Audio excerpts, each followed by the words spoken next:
I'm Josh Liston from On the Bubble podcast, an oral history of television fandom, part of the Gunna Geek Network, just like the show you're checking out now. Shows on the network are individually owned and opinions expressed may not reflect others. Find other awesome geeky shows at gunnageeknetwork.com. This is Philip Kennedy Johnson, and you're listening to Capes on the Couch. Capes on the Couch podcast is for entertainment purposes only. Dr. Issues is a psychiatrist, but he is not your psychiatrist and does not have knowledge of your individual situation. For any personal mental health concerns, please consult your own healthcare providers. For medical emergencies, please call 911 or the designated number in your area immediately. Remember that you are not alone and help is out there.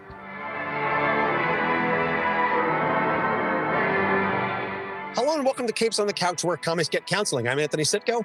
And I'm Dr. Issues. We are very excited. We've been talking about this for a while, and we are finally introducing a brand new subseries on the show. We've got the normal Capes on the Couch episode where we talk about the mental health and psychiatric issues of comic book characters. We have Creators on the Couch, where we bring in comic book creators, usually writers, to talk about the books that they're working on and how they implement mental health and psychiatry and psychology into their characters. And now we have a brand new subseries. This one is Colleagues on the Couch. We previously announced this during our Robbie Baldwin episode. This is an opportunity for us to talk with other mental health professionals in the field about their work in the field, what they like, what they don't like, et cetera, et cetera. And so we're very excited to bring this on. And I'm also just personally very excited because I get the opportunity for our first episode to interview someone who I have had the honor and privilege of knowing her entire life and the overwhelming majority of mine. And that would be my cousin, Dr. Ashley Zultanky. Ash, thanks so much for joining us. Thank you for having me. So is this the part where we swap embarrassing stories about each other when we were kids, or? Yes, I'm all the dirt that I could get. That's definitely in my wheelhouse. I appreciate it. Well, yeah, I was going to say we have too much dirt on each other at this point, so maybe we'll call a truce for this. Oh, okay. Because I was going to blackmail both of you. But okay, never mind. Yeah, I mean, Doc has known you, yeah. Oh, well, Doc has known you almost as long as he's known me. So, yeah. That's fair. Yeah, that's so creepy to say it that way. That's pretty creepy.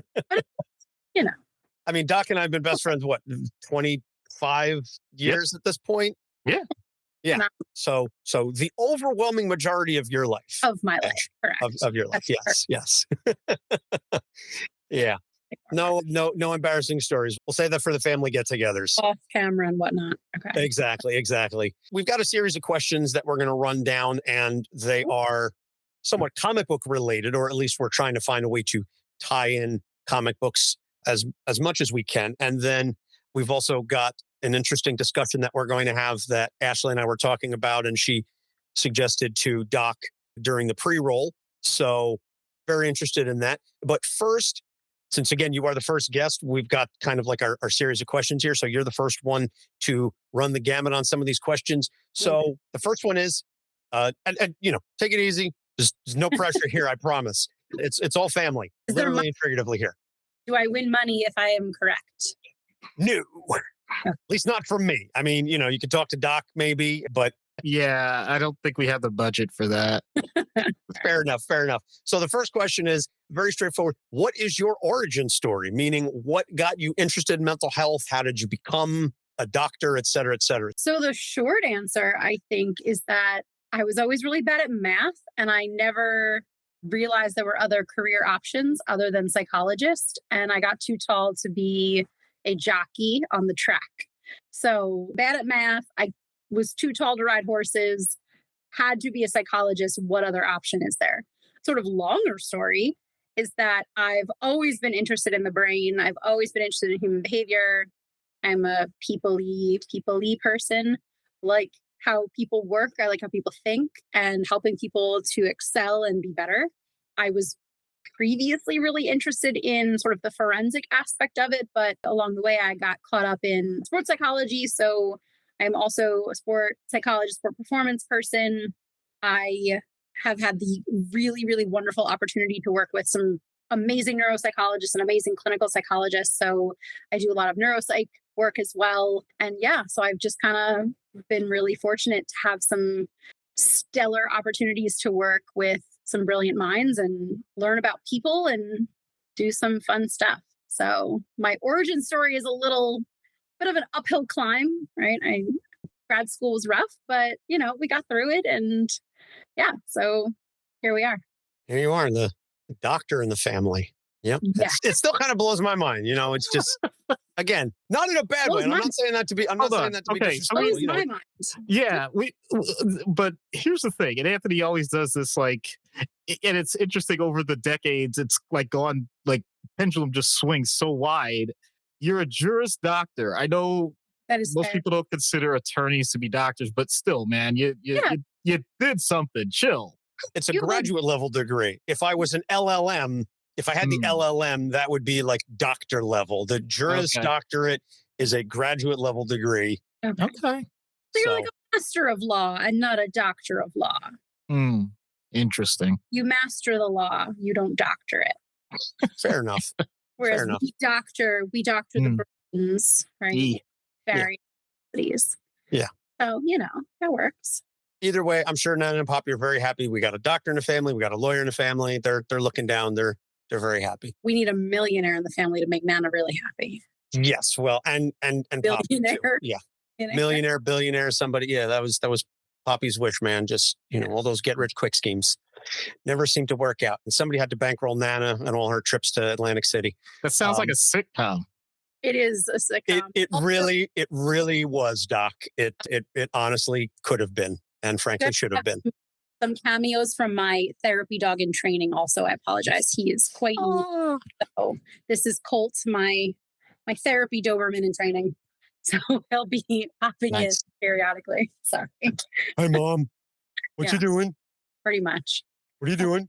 Who are you talking to? You have any food? My clients like him because he's pretty dopey. I thought my first question was going to be Batman versus Superman, so I'm just... No. We're going to avoid those types of questions for this episode. So the second question then is, what is your superpower? Meaning, what is your strength? What is your focus as a mental health professional? What do you feel that you do? Maybe not necessarily better than everybody else, but out of all of your skills and everything that you bring to the table as a mental health professional, what is the thing that you feel that you do the best? I think I'm really good on the fly. I think that I am really adaptable or adaptive. I try to be as adaptive as possible as a psychologist. And a lot of my work, I'm an acceptance and commitment therapist or trained therapist. So a lot of my work is based in metaphor and experiential exercises. And so a lot of what I do is on the fly metaphors that help people relate to their day-to-day life. And so I think kind of getting to know someone and kind of getting that understanding of how they will relate to something and then using that through the course of treatment is probably, and then also maybe some of my humor, kind of lightening the mood. But yeah, definitely my metaphor skill, I think, is pretty good.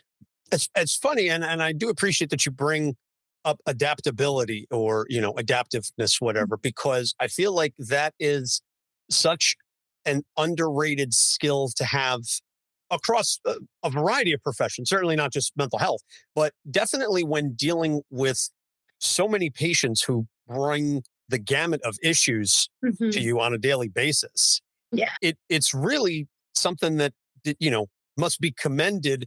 I suppose I could throw this question open to both of you. How much of that is taught or referenced in your training as a mental health professional, and how much of that is something that you just have to bring inherently as part of your personality?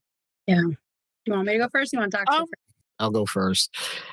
On one hand, I will say, because the format that psychiatrists go through, we go through medical school first, and medical school is incredibly regimented, but you definitely have to know how to think on your feet and adapt on the fly, because the way I like to say it is, pathology doesn't read textbooks. So it doesn't matter how much knowledge you have, it's how you're going to apply it to each situation.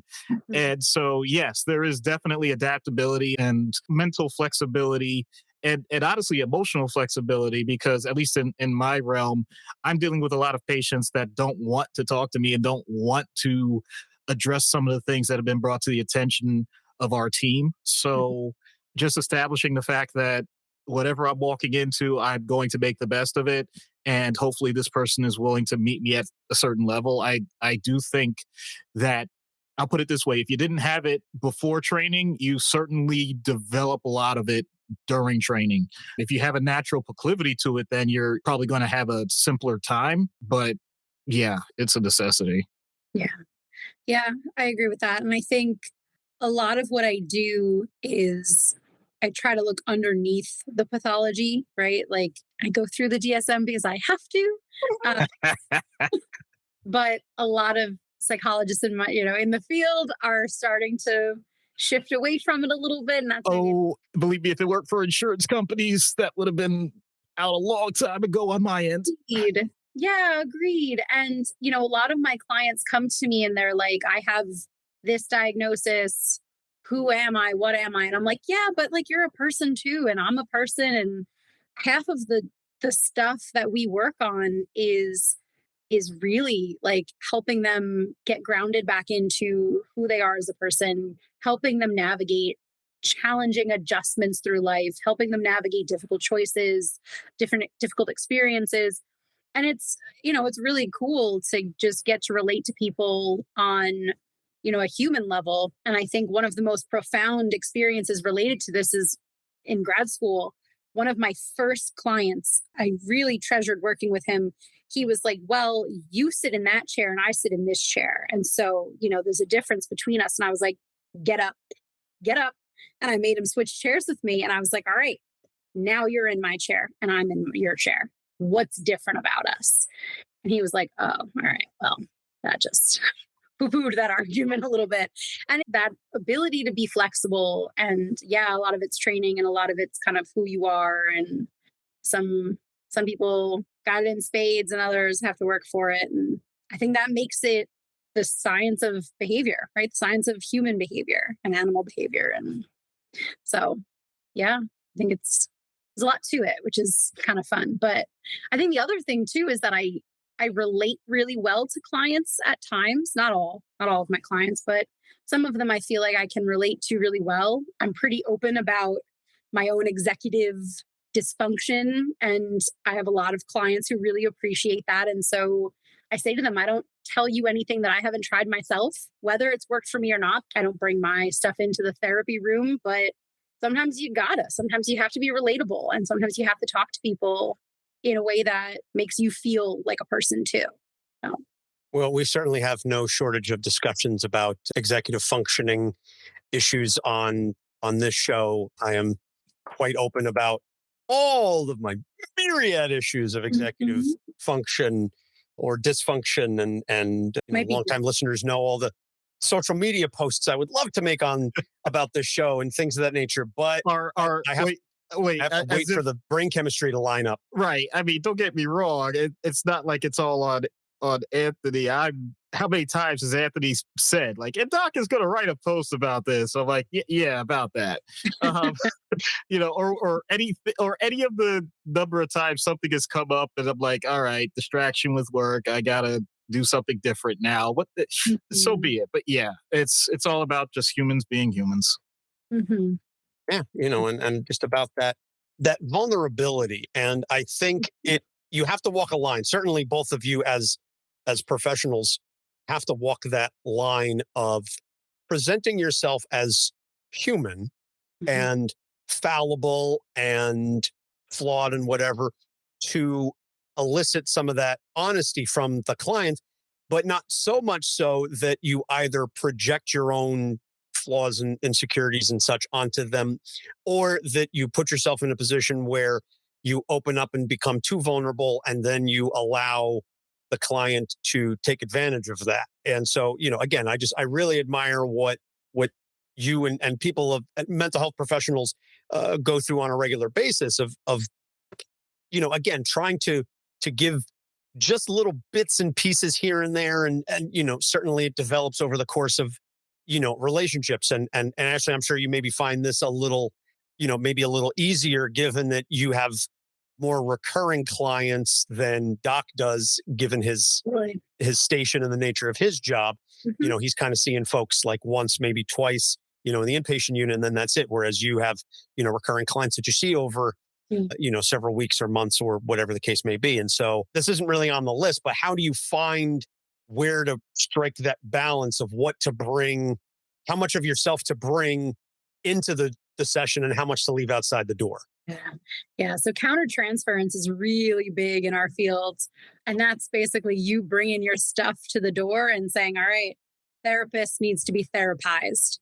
And I try not to do that. I'm usually really good about doing that. I'm pretty open about my own work, not necessarily to my clients, but in life, I'm open. I have a therapist myself, and I think everybody should have a therapist. I'm very biased in that, but I love her. I think she's phenomenal as a colleague because she is also a psychologist, and as my psychologist, I find such fulfillment in the work that we do. And there have been times in session where I'm like, hey, let's pause for a second because I'm feeling it, right? I'm feeling the emotion here and I'm noticing stuff coming up for me too. And let's explore that. Or I've had a couple of clients that bring a tear to my eye and I'm like, hey, I'm feeling the moment here, right? Like let's feel this moment together and what's going on. And, I think that you have to really look at your own stuff before you sit down in front of a client, and you have to make sure that you're in this for the right reasons, because a lot of people in this field are just looking to fix themselves and learn more about their own stuff or their own, history. And that's great. You have a great opportunity for that, but you've got to be able to put that aside for a minute. And there are populations that I won't be able to work with because of that, right? And there are experiences that I, as a psychologist, won't have because of my own stuff that I'm like, can't put that aside for, it's hard. But, I've worked with people that I disagree with. I work with people that interpersonally I'm not super fond of, and I'm sure they weren't fond of me either, I'm sure. But yeah, you have to be present enough to put that stuff aside for that 45 minutes. And then you can go and have a piece of chocolate or, scream into a pillow or be like, woo, man, I don't look forward to that session every week. And thankfully, those are very few and far between for me, but I really enjoy all the clients that I work with. So if anyone sees this, I really enjoy all the work that I do with my clients currently. But yeah, some of my clients are a real pain in the ass. Not you, though. You're great.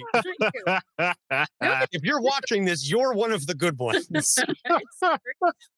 But no, people in our field, we get that sense of dread, like, oh man, this person, I got to work with them. And sometimes we got to put that to the side, and sometimes we got to bring it up in session, and that's uncomfortable too. So being able to sit with your own discomfort, I do that a lot with my clients too. And I am very open, like, about my metaphors that I use for everything. But one of them is my anxiety, because I'm human and I experience anxiety as does everybody else. So my anxiety looks like a sea urchin. It's a black sea urchin. It's about this big and it's spiky and it lives in my torso right here. So when I feel it, I'm like, oh, there's my sea urchin. Okay. And I take it out and I look at it and I notice it and I put it down to the side and so then I say, okay, what does yours look like? Because it might not be a sea urchin. It might be something else, right? I have a kid who just told me that theirs is a horseshoe crab. And I was like, awesome, aquatic. I like it. So let's stick with that.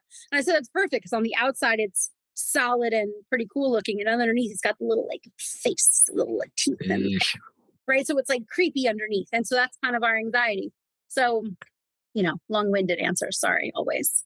That's okay. That's all right. No, we appreciate it. I appreciate the honesty, and I appreciate Doc not completely freaking out about arthropods.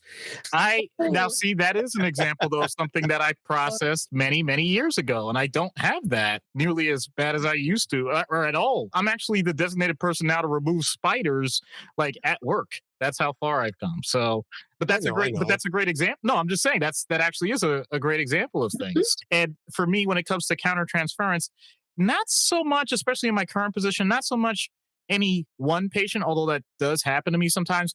I get the gestalt, like just milieu feel. Like I can go to certain units, and even before I even interact with a person, I could say, oh, wow, this is an intense time. Yeah. Something's going down. I don't know if something's about to happen or something just happened, but all right, let me just find some staff. Let's talk. And, I want to find out what's going on for the day. And usually they'll tell me exactly what just happened. Like, all right, that explains that feeling. And cool. I'm glad I was able to process that with someone, and let's keep it moving. And that's the part, especially I'm seeing people in like real crisis moments, most difficult points in their life and all of that. So it doesn't come across to me in terms of how I'm feeling about them as much more of, what am I going to do in this moment that's going to find some sort of benefit to either de-escalate if it's actually a, intense situation emotionally, or if a person's not in touch with reality, getting them to the point where they understand we're going to intervene to make sure that they don't have to feel the way they do now so that they can have a better quality of life in the future. So, Right. that's Same. yeah. And I got to admit, I really appreciate that metaphor that you use as someone who I'll say to people, I'll say, okay, I'm definitely having a somatic experience with this. And that tells me that it's at a level that I know I need to process a different way. And that's when not in the immediacy of seeing a patient, but at some point soon after, I know I have to just walk away, and then it's go to my office, which I'm privileged to have off the unit, and either do some burpees or do something physical, because that's how my body processes that level of anxiety. And when I'm able to do that, I'm able to return. So no, I really appreciate that. Yeah, movement is so helpful. I mean, the subject of so many studies that movement helps the dopamine, and people exercise get dopamine, and dopamine makes you happy, and happy people don't kill their husbands. Yeah, I You knew love everybody was good referencing at that movie. I use that way more than I think is appropriate in my line of work. And I'm like, I hope you know Legally Blonde. And they're like, oh, okay. But no, I mean, for me, and I've spoken all the time that running for me is therapeutic. That I will just go on a very long run, and I will leave the headphones at home. I won't listen to music. I have my phone with me just in case, heaven forbid something happens. But I'll just go on a long run, and it just gives my brain the opportunity to think about that. And by the time I'm done, I'm exhausted, certainly, but it gives me just such freedom. And so that movement just really helps. So I like how everybody kind of has their physical way of dealing with their anxiety and all the stuff that they've got going on inside. So pivoting then to the next question, we talk about what is your superpower. What is your kryptonite? And this is your biggest complaint about the current mental health system, or what is an issue? What is something that you struggle with, on a regular basis, professionally, speaking? Yeah. Honestly, I would say it's the DSM. I would say it's putting people into categories. I think that there was a time and a space where it was really the way that we did things. And now I think it's really at times limiting at best, problematic at worst. And I have a lot of clients who, especially a lot of clients who feel like they don't fit into the boxes, and they're like, yeah, but this is my lived experience. And I'm like, hey, listen, if it's your lived experience, I'm not taking that book over what you're experiencing, right? I get it. I think it's a great reference. And something I tell my clients a lot when they're like stuck on it is, if we think about the mechanisms of change, we're looking for avoidance. What is it that you're avoiding? What is happening in your life that is causing you such distress? And so sometimes putting you in that box of it's anxiety or it's ADHD or it's autism spectrum, and yada, yada, I don't know that that's doing enough. Right. So I think there's more to people. And I think that we're so dynamic. So yeah, I gripe about that a lot to pretty much anyone who will listen. Most people who are not in the field, and their eyes kind of glass over after a minute or two, and they're like, what are we talking about again? And I'm like, no, you have to pay attention. This is very important. So yeah, I would say it's my frustration with sort of the reliance on and the rigidity of the DSM and how we're kind of boxed into that system.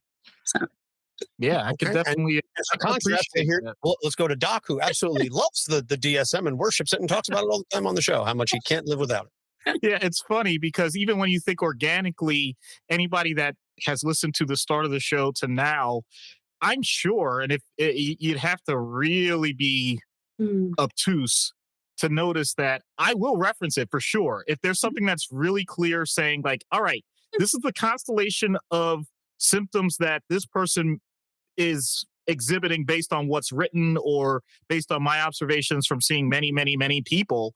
Mhm.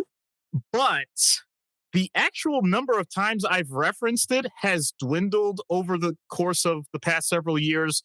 And that was not even intentional. It was just simply because I realized our format is we always do 3 issues, but it's like, okay, give me 3 topics to talk about. It's not even necessarily saying like, oh, this is the diagnosis for this person based on it. That isn't even the point anymore. It's more like, okay, what can we learn about this person? What can we do to help them? How does this relate to real life? That's the most important stuff. Ironically, I think this is, oh boy, you want to talk hot takes.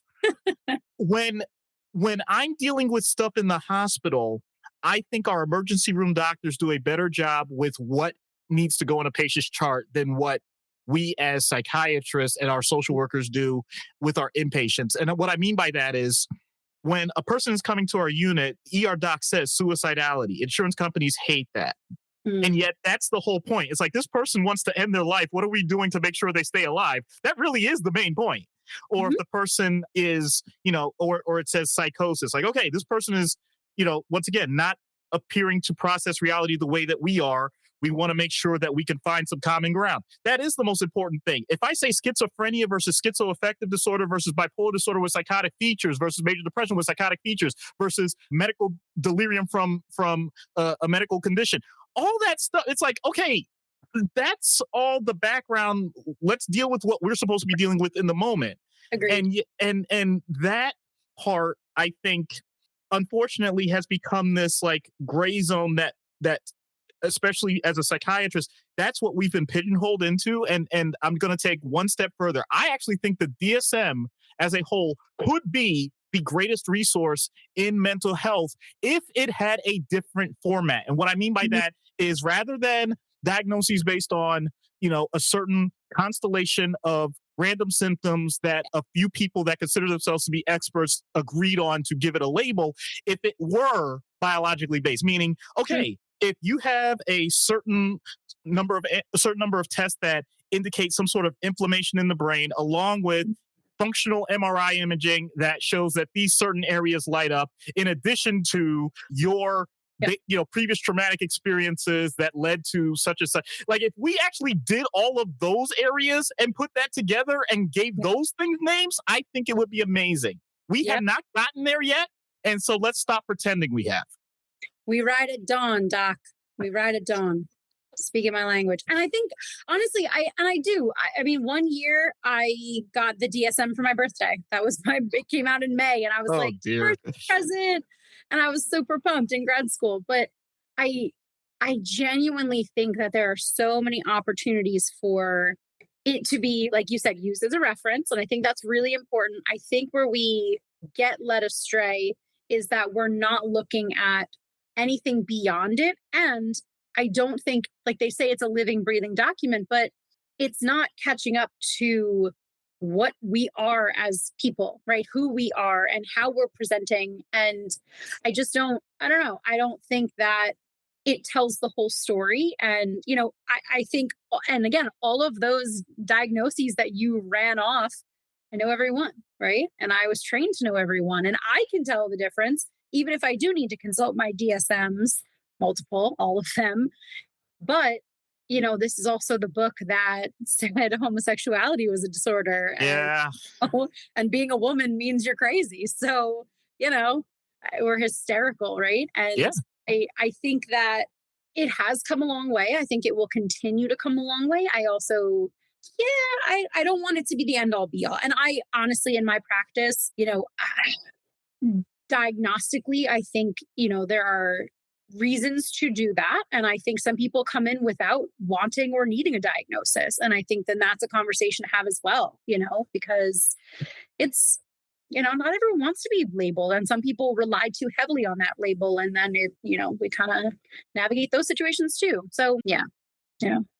Long story short. Listen, I don't know how much you've listened to the show over the past 6 years, but we are certainly no strangers to tangents, both related and not.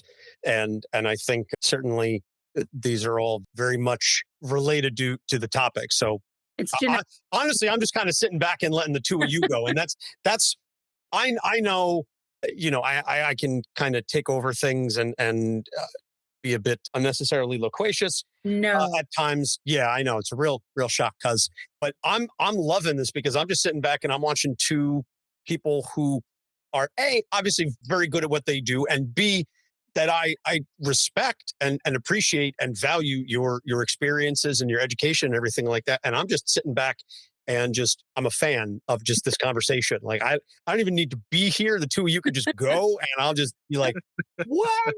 This is like the mental gymnastics.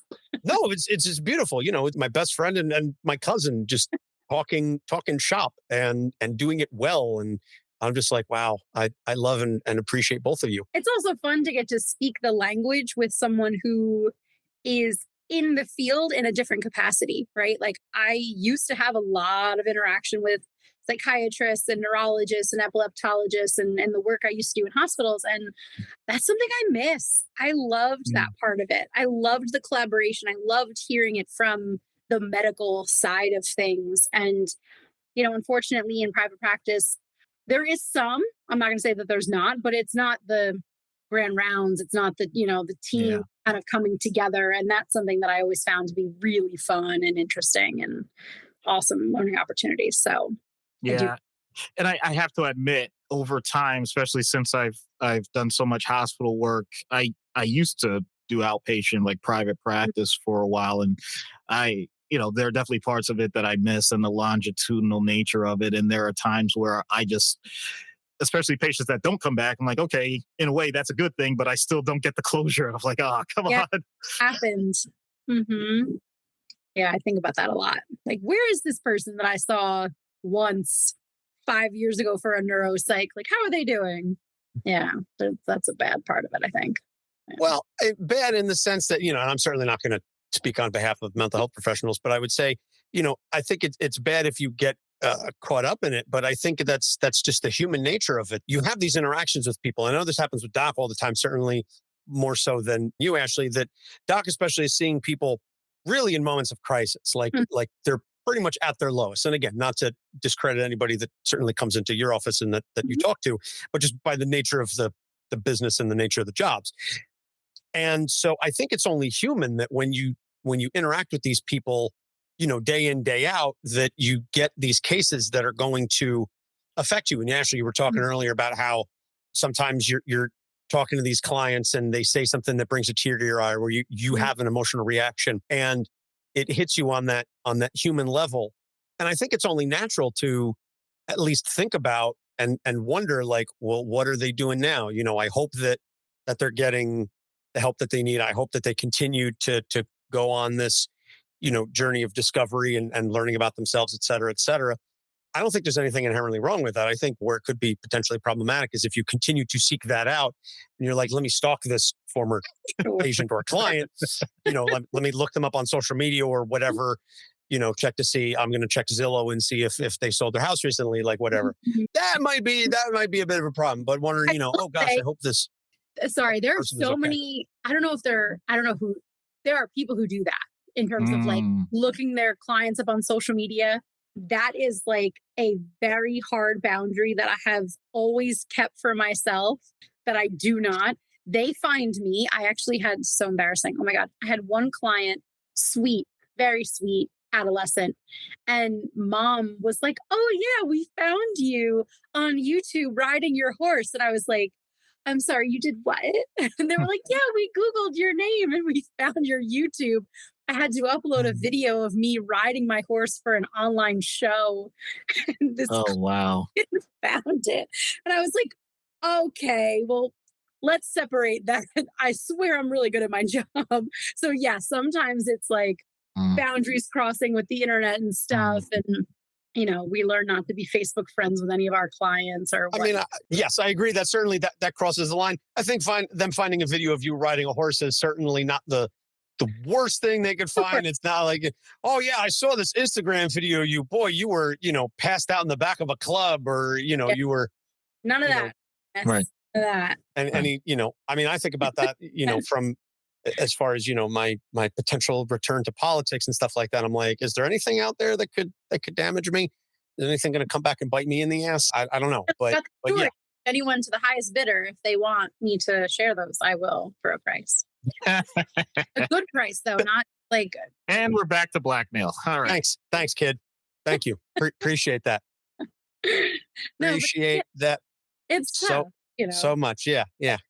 So the next question is, what is your lantern oath? If you're not familiar with the Green Lanterns, they recite the oath while they're charging their power ring against their battery. Do you have a mantra or a phrase or a thing that keeps you from burning out and that recharges you? It can be the dogs, I understand. Well, I was going to say it's actually my emotional support, Clydesdale, and she is my burnout meter. But no, I think the biggest thing for me in terms of like my mantra is do no harm. And, we know the end of that statement. I was told it's PG-13, so I will keep it off the record. But when I feel that, like when I'm, all right, do no harm, obviously is my, top priority. But then kind of the secondary half of that for me is let go of whatever else, right? So whatever else is coming to me, I've had to do a lot of mindfulness work since 2011 when I started grad school.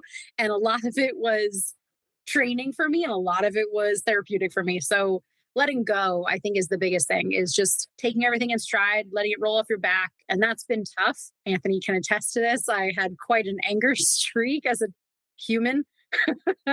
No. So you're such a pleasant and happy child all the time. All the time. Yeah. I should pay you to say nice things about me. But yeah, I think, letting go of, whatever comes up and not holding on to that stuff that eats you up inside, professionally and personally. And you really are, a very different person, and it's to your credit. I'm not saying that again in a bad way, but you've grown and matured so much over your lifetime. I'm not going to divulge the age, but over your lifetime, the Ashley that I knew way back when, and then the Ashley that I didn't know as well as I probably could have or should have, and the Ashley that you are now. And it's it's a real testament to your growth and again maturity and your experiences and stuff like that. And again, so proud of you to see who you are and who you've become. And I'll text you my Venmo after the episode. So this way, I get my money. Your hourly rate is higher than mine. You're a lawyer. This is true. So how long was I saying nice things about you for? So let me break down the invoice. The 15 hours, right? Jeez. Listen, I don't bill anything less than a tenth of an hour. So I was going to say, if I say 5 words, you're getting billed for 6 minutes. I was going to say, yeah, the standard is 6 minutes. I know that from working with a few attorneys. Yeah, it's incredibly like I'm in the wrong field for that. Ooh. Don't go to law school. You or anybody else who's listening, just don't do it. I let my clients, I'm like, all right, we have 45 minutes, but let's talk. Like, you're on a roll? Great. Let's break through. Yeah. I'm always running up against the clock with my therapist. And, we normally have our sessions at 9 a.m. on Thursdays. And I'll look at the clock and it's like 9:53. And it's like, well, I'm just going to stop here because I know if I keep talking, we're going to get into a whole other thing. And I don't want to, and there have been times where it's like 9:57 and I'm like, okay, you got to go. I'm going to stop now. I will let you go because yeah, we meet with our therapist at the same time. 9 a.m. on Thursdays?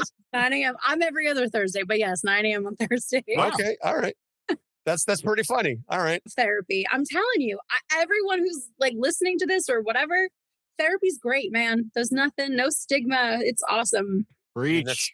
That's literally why we started the show, is to to reduce and or eliminate the stigma around mental health. So if you've been listening to us for 6 years, congratulations. You've been in therapy for at least a part of that time. Or you're a psychologist. You just got to defend that dissertation, baby. You're almost there. Hey. 7 years is a doctorate. So fair enough. I don't know. I don't know that I could qualify putting that on my CV as the work experience. Like, what was your thesis? Oh, I hosted 200 episodes of a podcast on mental health, talking about superheroes. So, can I get the degree now? Yeah. Although hell, if it saves me, the extra student loan debt that I don't have to worry about, I'll certainly take that 6 days a week and twice on Sundays. So next question, what is your greatest nemesis? And this is not necessarily a person, but a thing that remains an ongoing problem or challenge. And this is a little different from the kryptonite. Right. It doesn't have to be like professional or whatever. It could just be like, just something personal, whatever, Like, as I always talk about, my depression is my nemesis, that, it's my Joker. Like I'll battle it and it's gone away for a while. And, I make the analogy that the Joker is in Arkham and then inevitably he breaks out and then Batman has to fight him. And he's got to put him back in Arkham and deal with him again. So when my depression flares up, I go, all right, that's my recurring nemesis. Right. Finally, a superhero reference that I understand. Thank you. I only know Batman. It's the only superhero. We did mention that in the text when she was like, Doc, when I was like, hey, Ashley, you want to come on the show? And she's like, I really only know Batman. Can we talk about him? And I was like, well, this isn't really that kind of an episode plan, but like Batman. Hey. That's what I know. I would say my procrastination is definitely my nemesis. I get so I've learned through work with my own executive dysfunction that I do this thing, which I think of it as like the executive freeze, Doc. The executive freeze. As Doc Turtles in his chair, covering up. Let me ask you this, Doc. You tell me. So when I'm working on something, let's say it's a neuropsych eval or a report of some sort, I will have the laptop sitting in front of me, and in my brain, I will write the report, but my hand never move. Yeah, I am that person. And so then I'm like, I'm exhausted. I just wrote this whole report, but nothing is done, right? And then nothing actually happened. Nothing actually happens. And so I'm like, and again, this is kind of touching back to being able to relate to my clients. When I've got teenagers, I've got high school kids, college students, adults in the workforce, and they're like, I just keep working and nothing's getting done. And I'm like, hell yeah, brother, I get it. Preach. Like, I can appreciate that. And I think it's kept me, I think in school and professionally, it has kept me from learning as much as I can, which is really upsetting. I want to be able to learn as much as humanly possible, be able to like really just be super well versed. I know, again, I'm fortunate to know so many amazing psychologists who not only do they have the knowledge, but they can convey it. And sometimes I don't speak like that, right? And that might be something where then I'm like, okay, let me go back to the basics and, kind of learn and whatever. But then I get to the procrastination piece and then I feel stuck. Right. And so that's been kind of my nemesis. So Doc party at 2 over here. It's fascinating. And it's partly why I think, and Anthony has heard me vent about my job so many times.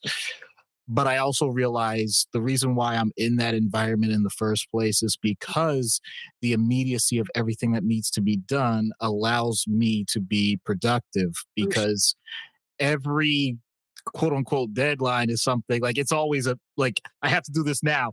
And there were times where, going back to like the whole DSM problematic system, there were times where it's like, oh, do I have ADHD? And every time, whether it's self-assessed, whether it's a professional assessing me or anything they're like, are you freaking kidding me? No, you seem to have no issues with that whatsoever. You just don't get your stuff done. It's like, what do you think that is? Like, dang, it's just incredibly frustrating. And then I'll admit, it's gotten to the point where I give myself the feedback of doing things with, for example, with checklists or other false senses of security, that I will write down things that I've already done just so that I can cross them off the list. Yes. And it gives... Oh yeah, brother. But if I don't do that, then it doesn't give me the sense that, okay, I'm already got the flywheel going and now I can continue with the next thing. Yeah. So as long as I'm doing one thing in that moment and continuing with it and actually keeping my mind on that particular thing, saying there is nothing else for at least for the next 15 minutes that I'm going to do, then hey, I will accomplish this. Yeah. And once I do it, it's like, okay, my entire day is shot because I just did all of that intentionally.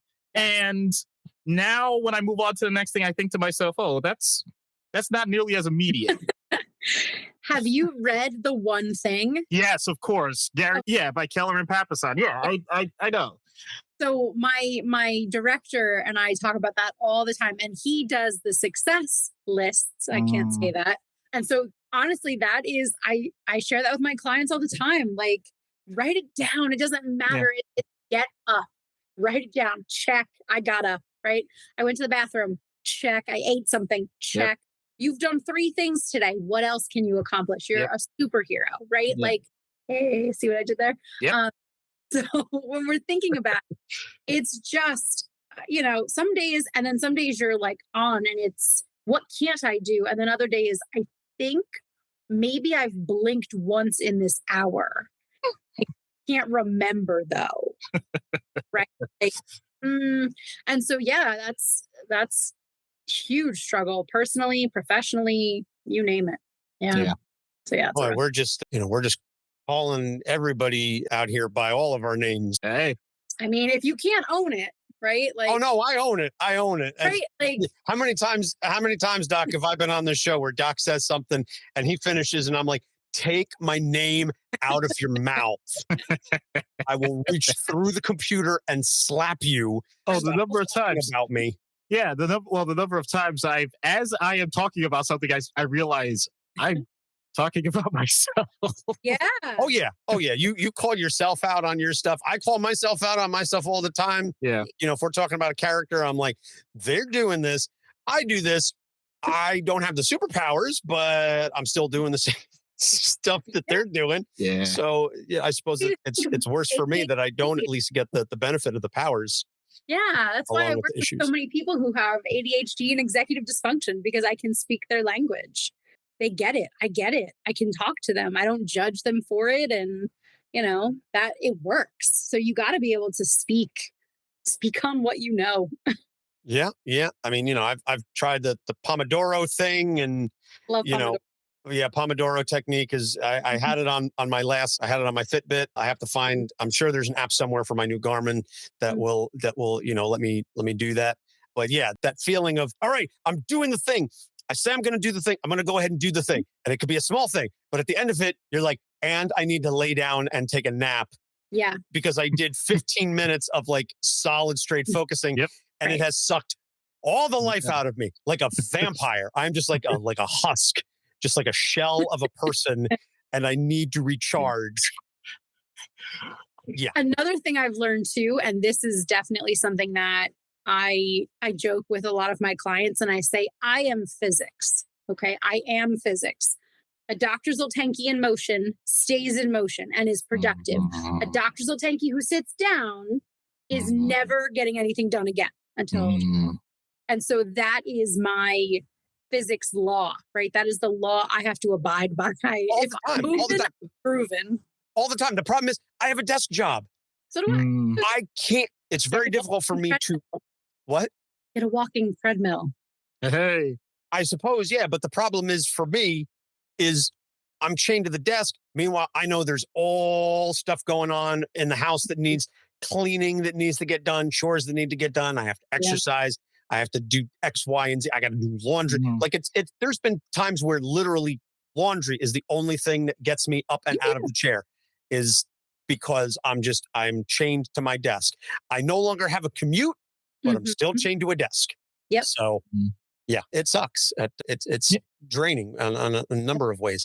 So the last question that we have, and boy, we're really going here, is last question is kind of a fun one. What is your legacy or super team? Who are the people who inspire you, who are a part of your sphere of influence, or whom you yourself have mentored? So what is your Justice League, your Avengers, your team? Ooh, that's a good one. Doc came up with that one. That was a Doc question. That's a tough one. So I'll look at this from a professional standpoint, mainly because my family had to drag me across the finish line of grad school, so they know who they are. They literally kicking and screaming at times, like, "No, I quit. I'm going to join the circus." But professionally, I would say that my my mentors or the people that I really look up to, thinking about it from like a kind of a rock star psychologist perspective first. Steve Hayes, the GOAT, Robin Walser. I adore her. I fangirled so hard all over her during a workshop. And I was like, "I love you so much." And she was like, "Okay, thank you." "Oh, you're so nice. I'm sorry I'm weird." She's just brilliant. And I love her. Kelly Wilson is another one. He's just dynamite. And Kevin Polk and Phil Tenaglia. I think those are like kind of my people that I reference quite often. So I just genuinely love the work that they put out. I keep looking over at my bookshelf to like see if I'm forgetting any names, but really like the rock star psychologists in the ACT community, I think have been really wonderful humans. And, I think my current boss has, sort of nurtured me into the professional that I am today. He took a very scarred and somewhat broken young doctor of psychology and helped me turn into a psychologist, which I'm always really grateful for. And I say to him all the time, like, "You're so nice. You're such a nice boss," which is really great. If you don't have a nice boss out there, people go get one. They're awesome. Even when you mess up, they're really nice to you. And that's really nice. So I would say, yeah, definitely him. And then in terms of my legacy, like what I'm leaving behind, like, or who I'm leaving behind, I have one young professional that I was one of her adjunct professors when I was teaching, and she was a delight. I absolutely think the world of her as a student and as a person, and she's sort of come back in and out of my life occasionally to ask me for references, and I'm like happy to give her those glowing reviews to everyone because she was just such a wonderful person. And so like I had a small role in her life and in her professional journey. And, I love that I got to do that. But hopefully other psychologists or grad school, young professionals, whatever, eventually I'll get to a place where people know what I'm doing and, are willing to listen to me talk. So hopefully. But yeah, I think having people that you can look to, psychologist wise or professionally, that you can like reference their work or that you can actually, pick their brains has really just been such a cool opportunity for me. That's awesome. And it's a great question, not just obviously by virtue of the fact that it kind of forces people to think about that stuff, but also, I'm a big believer in giving people their flowers like while they're alive and trying to make sure that you express your appreciation and your thanks to them regularly. And so I think that it's a really cool opportunity for people to say, like, these are the people who got me here, and this is like, they made me who I am and what I do and et cetera, et cetera. So I think that's just it's a really great question. And again, full credit to Doc for being the one to come up with it. So now that we kind of ran through all the questions that we had planned, now Ashley is going to not necessarily take over the discussion, but when we were kind of organizing all of this, she said, "Hey, what do you know about the ACT matrix?" And I was like, "I don't know jack about it." Diddly do. But I know less than nothing. And so matrix to me, I'm thinking either like dodging bullets, or I'm thinking like, Optimus Prime reaching into his chest and presenting light to everyone. So that's what I think of when I think of matrix. And in our outpatient service, I am aware of it through some of our counselors. So I'll be honest, I'm aware of it. I can't say like, "Oh, I know everything about it." So I'm like, this is cool. This is a great opportunity. So yeah, so Ashley, please by all means go first off explain what is the ACT matrix. So yes, I will give you the spiel that I give all of my clients. And you almost took my joke, which I was going to be mad at you for. But similarly to lasagna on Christmas Eve, I get the corner. I am first, I get the corner. So do not take my joke. But here, And I, as someone who has spent several dozen Christmas Eves with this woman, do not take the corner of the lasagna. She gets the first piece. That's I it. don't even care if it's the first piece. I don't have to be first in line. I just need everyone to know that it is the corner. Because it's the crunchy, burnt edge, and that's the best part, man. Okay, so this is the act matrix, and then I always say, not Keanu's matrix, and then I pause and I go, and no one laughs, and I get really upset about it. So I know Kung Fu.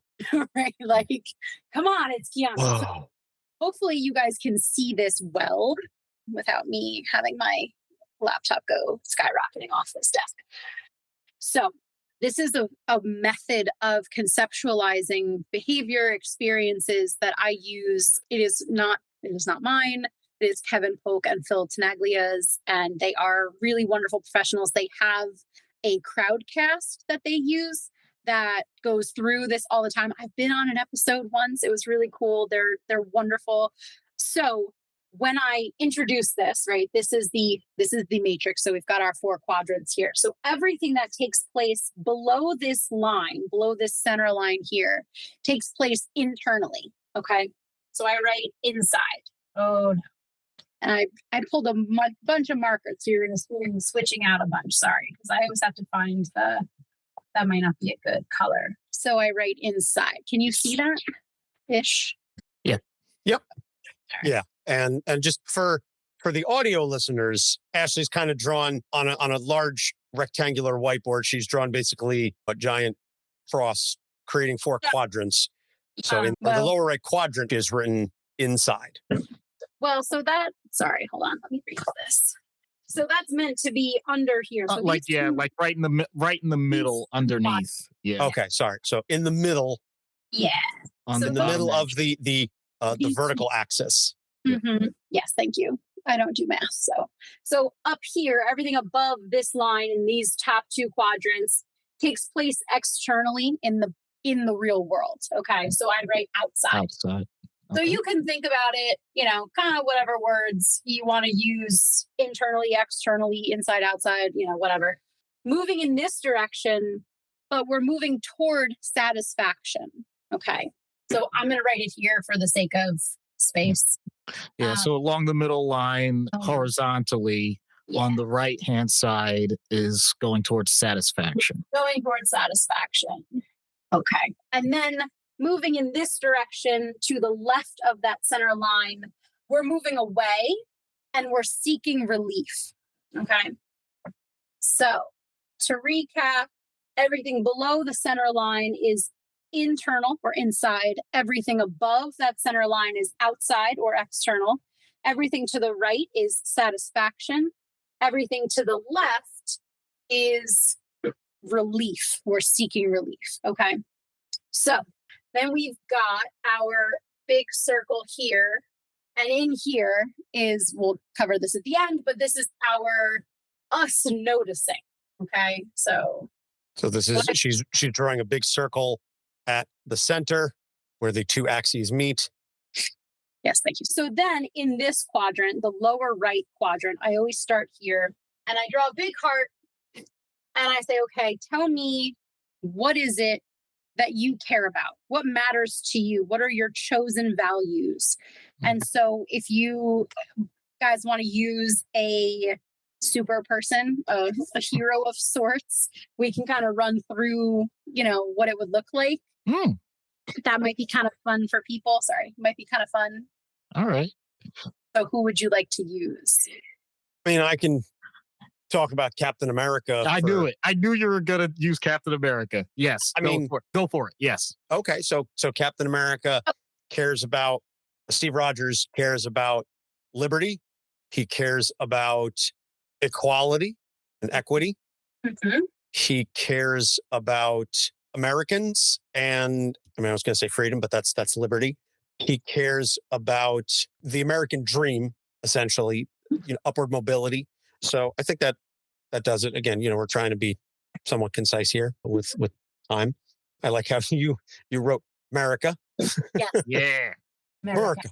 Who does he care about besides America and Americans? Who does he care about? Who does he care about? His friends, his colleague, Sharon Carter, Bucky, the other Avengers, teammates. Mm-hmm. So that's friends, colleagues, Avengers, teammates. Mm-hmm. Okay. Anyone else? You got any family? I mean, so I don't know. He was an only child, and his parents are obviously long dead. But he knew them, right? He cared about them at some point. Well, yes. Okay. So I'm just kind of operating, present day. Yeah. As it is. All right. I'm not going to get into the whole son that he adopted in the alternate dimension with Arn and Zola and all that. Yeah. I'm not going to get into that. I don't know. That's kind of been forgotten about. This is where all the things go over my head now. This is the time. Okay. So roughly speaking, what I'll do is I work through the values. I try to explore that. One of the questions that I ask is, let's say, and this would be for Captain America or for anyone that wants to do this, you don't have to be a psychologist to do this. You can do this for yourself. If all the people you cared about were in a room talking about you, right? So let's say it was your retirement party, right? Birthday party, some sort of celebration in your honor. What would you want them to say about you, right? So Ashley is so blank. Ashley is this. Ashley is that.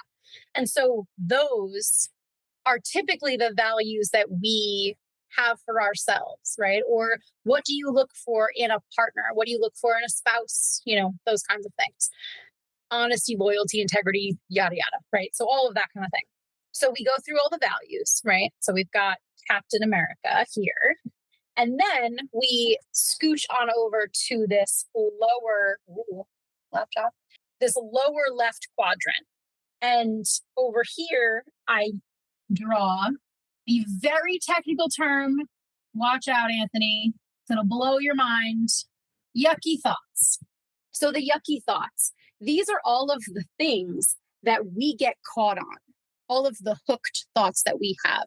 So everything that we value, everything that we care about, spoiler alert, we sometimes feel badly about it. So if I care about being a good friend, well, if I make some choice or decision that upsets my friend, now I have some guilt feelings about it. Now I have some negative thoughts about it. If I have a value of health and wellness, and then I do things that are the opposite of health and wellness, then I have some negative thoughts about myself and my experiences. So what are some of the things that we would look at Captain America and say, okay, here are his yucky thoughts or stinking thinking? I would say for Steve, it would probably be constantly having to fight. He always feels like he can't ever escape the war. Mm-hmm. There's obviously the whole life that he could have had he not been frozen. Mm-hmm. So, like regrets, you mean? Or yeah. Regrets and things that maybe just missed opportunities and things that he missed out on by virtue of being frozen in the ice for 60 years or however long it is with the sliding timeline. The conflicts that he has with some of the teammates and friends. We were just talking about Civil War. Yeah. And everything that happened there. Meaning the comic book event, not the U.S. Civil War. Wait, he didn't fight in the actual Civil War? No, he's old, but not that old. Not that old. Okay, so got some conflicts. Mm-hmm. What else? Yes, I mean, again, I think we'll kind of just, for the sake of time, we'll truncate it there. Cool. So what I would then do is take some of these things and I would really expand on it. What were the thoughts, right? I am not good enough, or I am not strong enough, or the guilt, the regret, the fear, the anger, anxiety, the anger, all of these different emotions that we feel. Then we pop up here to the outside, right? So now we're up here, and this quadrant focuses on the negative behaviors that we engage in to avoid the yucky thoughts, the negative thinking patterns. So for some people, that might be substance use, risky behaviors, shutting down, getting angry, So what are Captain America's negative behaviors that he uses? It's an interesting question. I know poster boy of good, but like, what does he do? And sometimes I always say, sometimes the positive behaviors and the negative behaviors can be the same. It just comes down to context, right? So for example, if health and wellness, if wellness is your value, exercise, spoiler alert, will go up here. But if you have an eating disorder, right, or just eating, then over exercising would go over here because you're using it as an avoidance feature or a coping mechanism. Yeah. And actually, I'll jump in. I don't get me wrong. Anthony knows Cap way more than I do. And yet I will say, not just in the comics, but also they've used this in the MCU as well. There's a part of him, and if you want to call this part of the American way, because we're such individualists, he can be a bit of a rebel. He can sometimes lash out just for the sake of like just testing it, like not even saying that you're wrong. As a matter of fact, one of his most famous speeches during Civil War, when he talks to Spider-Man, and he just points out that if the rest of the world sometimes says that you need to move, you could stand your ground. Your job is to plant yourself like a tree beside the river of truth and say, no, you move. There you go. Which can be fantastic or can be used, to your point, to justify some really horrible behavior and say, I don't care that the rest of the world is doing this. I'm going to do this. It's oppositional defiance. Not that I know a thing about that at all. Damn ADHD. So yeah, so rebel. And I would say also related to the conflicts, sometimes he may be a little too quick to fight because it's what he knows. It's what he's trained in. He's obviously very good at it, but he's not always the quickest diplomat. He's very diplomatic and he is very reasonable, and I would say also some of this is depending on the writer, that he's a little quick to jump to the punchy. Sure. Shoots first, ask questions later kind of guy. Punches first. And maybe not to that degree, but he'll definitely maybe not shoot first, but he'll punch you first. Oh, there we go. And then when you're down, go, all right, you good? Now can we talk? You good. That feels like a Batman thing. Stay down. Oh, there's been plenty of analogous stuff with Batman, and they've done crossovers. Oh yeah. Yeah. I love the Batman versus Captain America in the DC versus Marvel, where they basically stand, they square up, they make a little bit of positioning moves, and they go, all right, listen, we could fight for hours, or we could stop now before a punch is thrown and go after who the real enemy is. So it was a beautiful subversion of the whole let's fight before we team up against the real enemy. Because they're both obviously expert hand-to-hand combatants. And I did pre-order the DC versus Marvel omnibus that's coming out later this year. My goodness. Okay. Anyway. I had to. Would win. Oh God. Let's not get started, kid. Let's go. Let's go. So Rebel too quick to fight. Negative behavior that he would engage in. I don't know. I would say some of it may be related to the punching. Also, sometimes he can be a little preachy. Okay. Because he is in many ways and is considered by a lot of his cohort to be to have the moral high ground on a majority of issues. Yeah. But it can also come across as, I'm Captain America. I'm Steve Rogers. I know what's right. So you're going to sit here and listen while I tell you what is right, what you should and shouldn't do. Yeah. Okay. Again, depending on the writer, it can sometimes come across as a little preachy. As we saw with Civil War, where some of that stuff was very ham-fisted. Okay. So last quadrant then.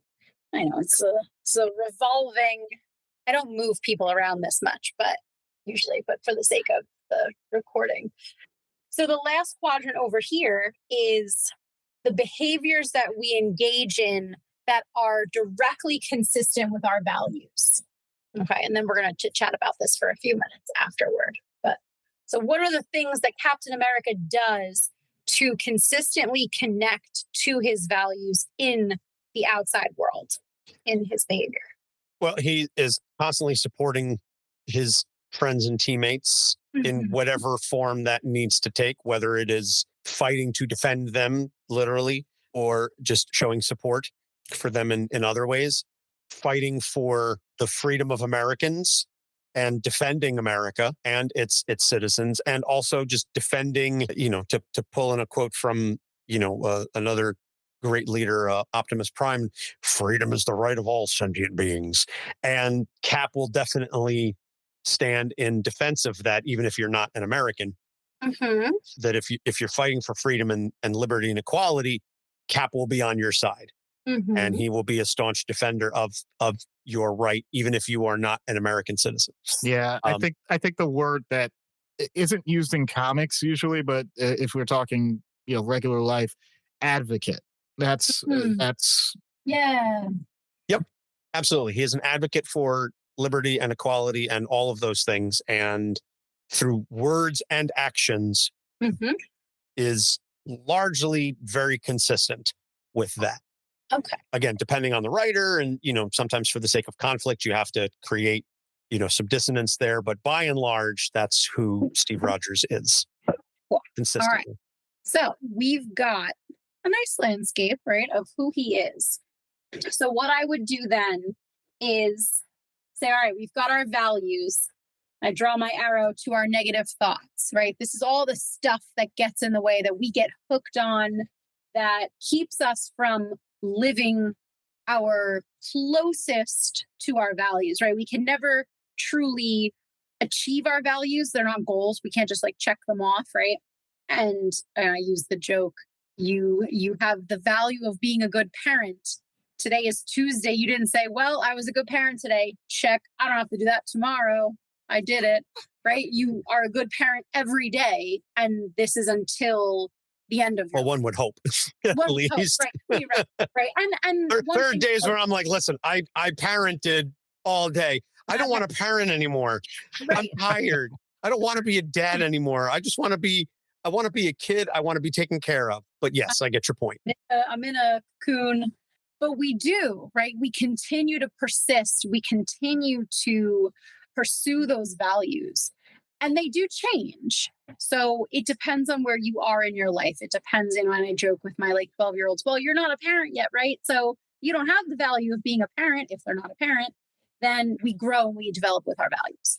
So we've got our arrow moving to our negative. And then what I do, this is kind of my favorite part, is when we think about we're seeking relief over here, right? So we're moving in this direction away from our values.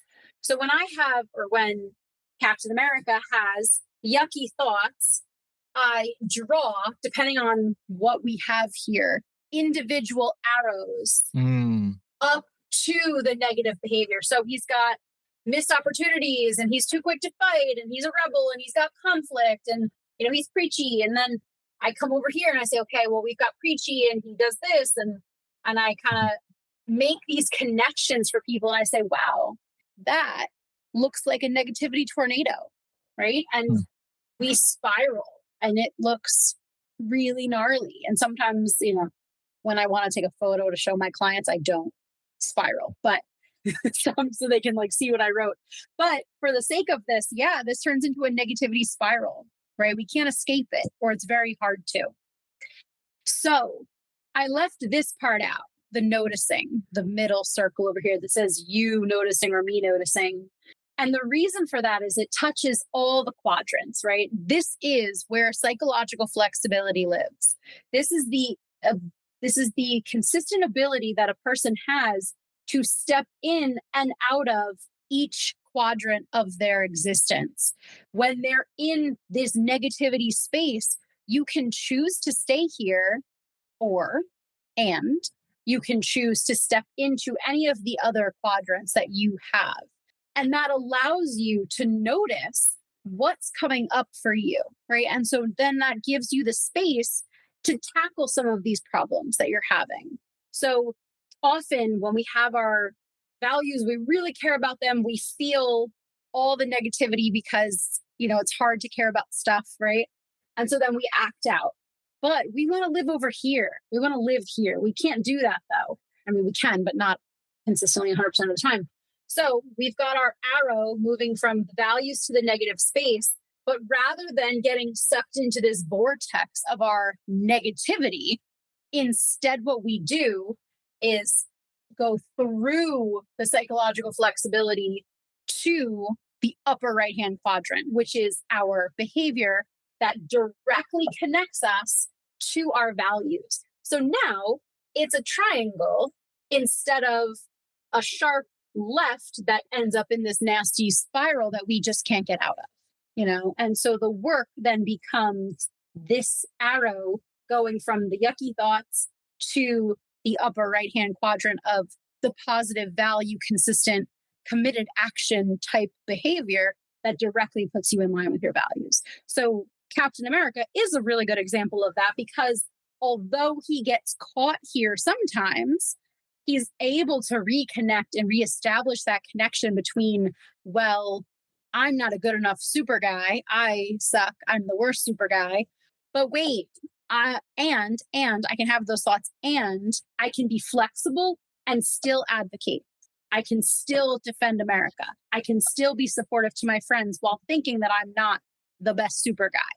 And then that allows me to be connected to my values that I really care about, So it's a little bit of a delicate balance and a dance, but it allows us to be realistic with where we are and what's happening in our day to day. And, I do this with clients at the beginning of our work together. I try to do it every so often just to kind of touch base and check in on where they are. And I've done this myself. I encourage people to, if you are interested in the ACT Matrix, please check it out. It's really cool. You learn a lot about yourself. You learn a lot about how you behave and how you act and what works and what yucky thoughts get in the way. This is really cool. I've never seen this before, and it's very eye-opening, and I like the breakdown. I think it's very informative. Hopefully our audio listeners will be able to follow along, because obviously so much of this is just drawing and writing things down, and we'll post videos to social media, and we'll have pictures and things of that in the show notes so you can get an understanding of what it is that we're talking about. But this is really cool. I dig this. And it's simple, right? If we think about psychology and and psychiatry and stuff, a lot of it is like big words and really smart sounding terms. And really I just drew a couple of boxes up here and I just walked you around them, right? And it's something that anyone can practice. You can do it with a therapist. It's really helpful too, to really get that sense of what you're doing and how well it's working for you. We talk about workability a lot. The workability of therapy, the workability of your existence. That's this line. How well is this working for you? Because if it's not, you're here. If it is working, you're here. So how do you vacillate between those two sides? And you will, right? Even the most perfect of our super guys, he's going to flip-flop. So kudos for using vacillate, by the way. I love that word. That's a quarter word. You know what? You know what's funny about this? Because we did an episode on Captain America, and while I'll admit I have the memory of a goldfish, so which I know is a misnomer anyway, because goldfish do have the memory. But part of it was because Captain America is such a bastion of all that's well and good. He pointed out some of the things that he struggles with. It's my stuff that ends up getting in the way when I do the skit. Like literally, I'm just like, oh, you're going through that? That's horrible. Oh my goodness. How can a man so good have to deal with this? The world's not fair. And it's like my spiraling, and him demonstrating how he's able to navigate literally those quadrants better than I can. Like, even though that wasn't the language I was using, like I'm just thinking back, like that's literally what we did as part of the humor for the skit. Mm-hmm. Yeah, because when we were talking about it, we're like, how are we going to figure out how to do that? Like how to do an episode on somebody like Captain America. How could you do an episode on somebody like Superman? Mm-hmm. And I think when you have those characters that are considered the moral centers of their universes, that are the big goods, the people like Superman and Captain America, and to some extent, somebody like Spider-Man, that the conflict comes not necessarily internally, but in them struggling in how to find that balance, how to save everyone. I actually just wrote on the board, upper left, she wrote perfectionism. Perfectionism. Yeah. I don't know that Steve ever really struggles with perfectionism because I think he's self-aware enough to understand that he's not perfect, but he does still struggle when he's put in a position where some of his values are in conflict internally. And then how does he act in a way that is still congruent with what it is that he wants to do? But in so doing, he has to honor one of his values more so than the other. And how do you deal with that? It's very similar to Superman and the whole thing that the conflict for Superman isn't necessarily the internal one. It's how does he save everyone? Right. How does he do that? And that's where the struggle comes in versus some of the other characters where it's much more internally directed, at their own flaws and foibles, et cetera, et cetera. So well, I think you touched on an important thing too, because we can't balance all the plates at once, right? I use that metaphor frequently. You can't be juggling all the plates at once and honking the horn on your nose. And, we're not trained SEALs. So you have to prioritize your values. You have to be where you are. And going back to DJ Moran, who truly a wonderful, wonderful, wonderful professional. I just adore the way he conceptualizes things. One of his statements, I have it written on my whiteboard that's next to my desk. It says, "I am here now, accepting the way I feel and noticing my thoughts while doing what I care about." And could you say it better, right? Wow. That is this. I am here now, accepting the way I feel and noticing my thoughts while doing what I care about. And I just think we have to prioritize. We can't do everything. We can't do all of it. We struggle. We feel bad about it. And then we do what we can, right? With what we have in the moment, And that grace, I think, is a big part of it. Grace, absolutely. We talk about that on the show all the time. Yep. Is showing yourself the grace and compassion and forgiveness to understand that you are doing the best you can. And we just talked about this not that long ago. Literally, yeah. I think it was the Robbie Baldwin episode. The goal is to give 100% every day, but what 100% looks like is going to be different from day to day. That your 100% yesterday is not going to be your 100% today. It could be more, it could be less.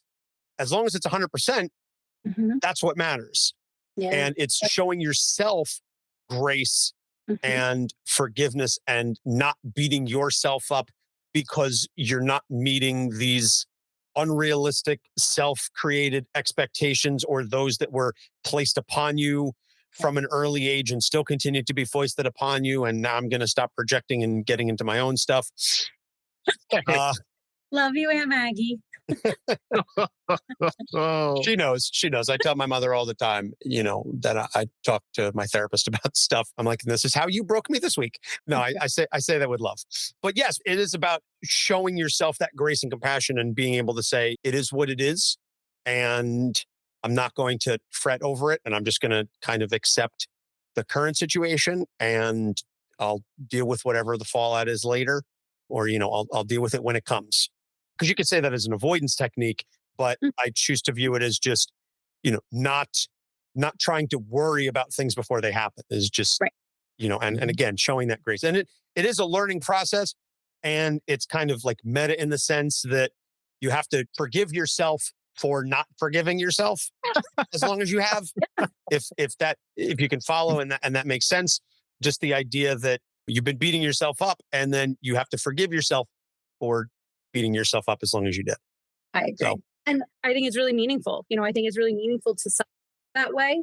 And I think that it's really uncomfortable to do that. And it can be really painful at times. So allowing yourself that experience of feeling pain, of feeling discomfort, especially I think here meaning today in this day and age, we are so fixated and rigid when it comes to the experience of instant gratification and immediacy of positive results and likes and follows and, hearts and whatnot. And the work is the longevity, right? It's that resilience. It is grit and determination. And I love Angela Duckworth does a lot of Oh, resilience. yeah.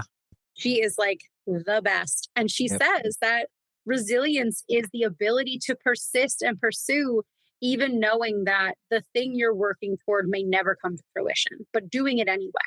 Yep. And I mean, hello, like that is the work of a superhero. You have to persist and pursue, even if you're going to get your butt kicked by some guy in spandex. Whatever. Yeah. Process over product. Yeah. Mm-hmm. We love that. Yeah, that's been one of my biggest problems because I am so goal driven and results oriented that I am almost 42 years old and I do not know how to enjoy process. That even things that I enjoy doing, I don't enjoy them in the moment. I only enjoy the result. Yeah. And it has taken a lot for me and I've made progress, but I'm still, and this again, ties in with the whole forgiveness and stuff. And I'm like, I feel like I should be further along than I am, ironically, in this process. I have a chalkboard for my workout wall and I wrote on it, embrace the suck. Mm-hmm. And it's the knowledge that the process of exercising is not always necessarily the fun part. And knowing that I'm not going to hit all my PRs on any given day and that doing the work is not always going to be fun. But when I'm there, when I'm finished with my 12-hour Tough Mudder, or, when I get through Worlds later this year and I'm done with 24 hours, I'm going to look back at all the work that I did in January and February and all the months and the hard exercises that I did to get me to the point where I could survive the 24 hours or doing the 12 hours. And so that's where I'm trying to do that mind shift, that it's just so hard to turn that ship after decades. Well, I think really appreciating the moment and being present in the moment is, it's something I work on a lot with my athletes, something that I work on with myself. And it's so easy to get caught up in the perfectionism of like, this isn't going the way I planned it. This isn't right. This isn't the way I wanted it to be. And, I've had that experience personally and professionally. And I actually have a friend, when we went to regionals for dressage this year, one of my teammates was like, in the middle of the ride, I was like, this is such a cool experience. I get to do this with my horse and my friends, and I'm just going to do it. And we were like, what a cool opportunity for you in the moment. The rest of us were like, we're so anxious and stressed and like, are we having fun yet? But if we had just been like, woosah, right? Like, whoa, you are doing this thing that you get to do, not that you're paid to do, not that you're forced to do, you get to do it, right? So you get to do a Tough Mudder. You're not required by your job or by the laws. You get to do it. And so having people pause and slow down and have that reflection in the moment, which is hard, but reflecting in the moment of like, Angela does this really well. Isn't this fun? Are we having fun? She's really good at that. She does. She really is. She really does. That is very true. Yeah, we're talking about my sister. Yeah, she's phenomenal, and full credit to her for doing the work that allowed her to get to that point. Because again, it is somewhat ironically a process in and of itself. Yeah. And so I'm working on that, and that's something that I'm also talking to my therapist about. See how it all kind of comes full circle? We love a therapeutic alliance. Yes, we do. So that could be the name, Doc. We are the Therapeutic Alliance. Wow. When our powers combine, we will beat the DSM. Just kidding. We're not going to beat it. We're just going to revamp it a little bit. There you go. So this has been a really cool conversation. Just getting to sit and learn so much from someone in the field. And then also just on a personal level, I feel like I understand you a little bit better now and a little closer. So this is really cool. So normally I would say, this is where we say like, where can people find you on social media, et cetera, et cetera. And given the nature of your job, I don't know what you necessarily want to divulge, what you don't. So I would just say, what is something, to the extent that you have anything, is there something you want to promote or tell people about, whatever the case may be? Now's your opportunity to kind of peacock a little bit, if you will. Well, thank you guys for having me. This was so much fun. I don't have really any up and running professional social medias yet where I'm working on it, but I guess you can find me through my practice. I work at Behavior Therapy Associates. It's a really cool private practice. There's a bunch of really amazing psychologists, BCBAs, doctoral level BCBAs that work there. And I try to do a lot of like talks and conferences and things like that. So I'll be doing more of those things down the road eventually. But yeah, do the work, guys. Like this is the fun stuff. This is the fun part about therapy. The embracing the suck is the hard part, but this is the cool part where all the connections are made and whatnot. So give it a try if you're hesitant. But yeah, thank you guys for having me on. This is so much fun. Yeah, it's been an absolute pleasure. And you can find all of our episodes eventually on our website, which is capesonthecouch.com. We are on Facebook, Instagram, Twitter, TikTok, and Threads at Capes on the Couch. Our email address is capesonthecouch@gmail.com. If you like what you hear and you want to support the show in a way that doesn't involve any money, you can always leave us a rating and review on a platform that allows you to do so. If you do really like what you're hearing and you want to unlock some of that additional content, be it early access or uncensored material or whatever the case may be, you can go to patreon.com/capesonthecouch and subscribe. It helps pay for the funding of the show and helps keep the lights on and helps give us our subscription so we can continue to read the comic books. And as we go out here in year 6 and we're really kind of looking at different ways to expand our outreach and find new ways to reach people with the show and on a larger scale, the message that it presents and destigmatization of mental health and therapy and all that wonderful stuff that we just spent the past hour and a half, honestly, talking about. This is one of our longest episodes ever. And yeah, thank you, Ashley. No, I'm being serious. It's a long episode, sure, but it also never felt like a slog. And it's not like, oh God, when is she going to shut up? Like, yeah. So now I'm going to jump in because I'm going to make this even funnier. This is an inside baseball kind of thing.